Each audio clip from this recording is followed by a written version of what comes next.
এই মুহূর্তে আসানসোল থেকে সব থেকে বড় খবর আসছে। দুদিন ধরে নিখোঁজ থাকা এক যুবতীর ঝুলন্ত দেহ উদ্ধার হলো কাকুরকুন্দা জঙ্গল থেকে।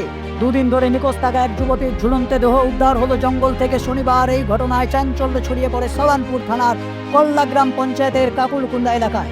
জানা গিয়েছে, মৃত যুবতীর নাম আলকা কিস্কু, বয়স 23। জিতপুর রুক্তরামপুর গ্রাম পঞ্চায়েতের রামপুর গোসাইপাড়ার বাসিন্দা ছিলেন তিনি। ঘটনাস্থলে পুলিশ এসে মৃতদেহ উদ্ধার করে আসানসোল জেলা হাসপাতালে ময়না তদন্তের জন্য পাঠানো হয়। ঘটনা সম্পর্কে জানা যায় যে শনিবার সকালে কাকুরকুন্দা গ্রামের কোনো এক যুবক প্রাতঃকর্ম করতে গিয়ে ওই যুবতীর মৃতদেহ ঝুলন্ত অবস্থায় দেখতে পায়। এরপরে সে গ্রামে গিয়ে খবর দেয় এবং খবর মুহূর্তের মধ্যেই ছড়িয়ে পড়তেই আশেপাশের মানুষ ভিড় জমায়।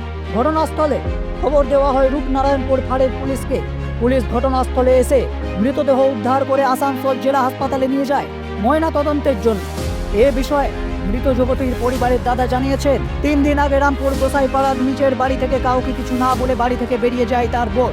তারপর থেকে আর কোনো খোঁজ পাওয়া যাচ্ছিল না। তাকে অনেক খোঁজাখুঁজি করা হয়েছিল।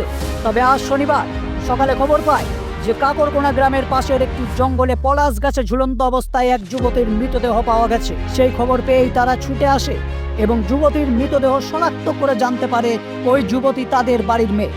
এই ঘটনায় পরিবারের শোকের ছায়া নেমে আসে। চলুন আসি, দেখে নি অলকা কিস্কুর ভাই কি বলছেন এই ব্যাপারে।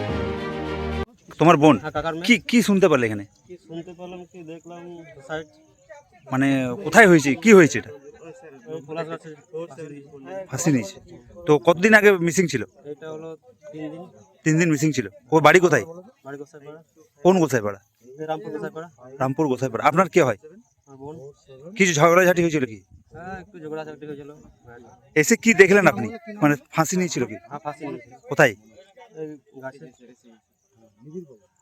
কতদিন ধরে মিসিং ছিল? 3 দিন। কমপ্লেন করেছিলেন? না, আপনার কি নাম? গণেশ কিস্কু। ঠিক আছে। এই সংবাদে সত্যতার খোঁজ, প্রশ্ন আপনার, খবর আমার। ব্যুরো রিপোর্ট, টাইমস নাও, আসানসোল।